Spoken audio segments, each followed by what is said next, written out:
ऐका हो ऐका, देशाचा हा सन्मान आहे, शिक्षणाचा हा अधिकार आहे. कलम 21 या उडायच्या हिशोबाची रेषा.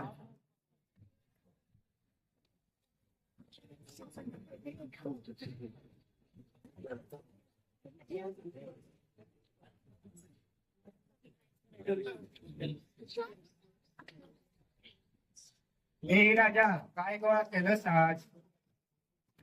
चल लवकर, टेम्पून 4 पैसे तर मिळतील. आज आजची चूल पेटेल.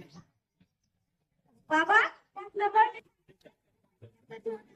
मला पण काही कळत नाही. शाळा आपल्याला परवडत नाही. फीस, कपडे, पुस्तके हे कोणाचा बाप देणार? त्यापेक्षा कामावर चल, हातभार लागेल. गंपू दादा थांबा, मुलाला कामाला नाही शाळेत पाठवा.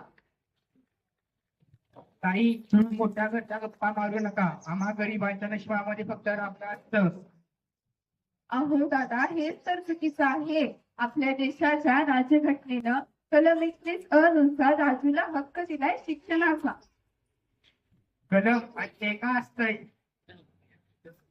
नीट ऐका दादा, डॉक्टर बाबासाहेब आंबेडकरांनी लिहिलेल्या भारतीय राज्यघटनेतील कलम 21 नुसार 6 ते 14 वयोगटातील प्रत्येक मुलामुलीला मोफत आणि सक्तीचे शिक्षण मिळणं हा त्यांचा हक्क आहे. हक्क आपण आपला हक्क सोडायचा नाही, त्याचा लाभ आपण घेतलाच पाहिजे.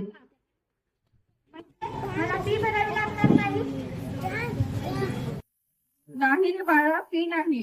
उलट तुला 2 गणवेश मिळतील, दुपारचं जेवण मिळेल, खूप टॉप मिळतील आणि महत्वाचं म्हणजे तिथं तुला वेगवेगळ्या विषयाचं ज्ञान मिळेल आणि हे देणं सरकारला बंधनकारक आहे.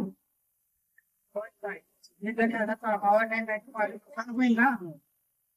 तुझं त्याला न शिकवणं खूप मोठं नुकसान आहे. कलम 21 सांगतं की कोणत्याही मुलाला शिक्षणापासून वंचित ठेवणं हा मोठा गुन्हा आहे. गुन्हा. राजू शिकला तरच तुमची गरिबी कायमची दूर होईल.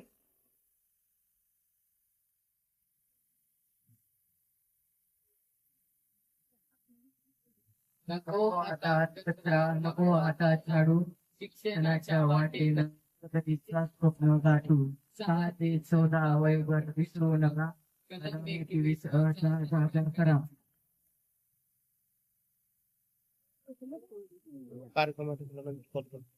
ताई, मला माफ करा. मला या कायद्याबद्दल काहीही माहिती नव्हतं. माझा माझ्या उद्यापासून कचरा वेचला नाही, पाठी देखील घेऊन शाळेत जाईल.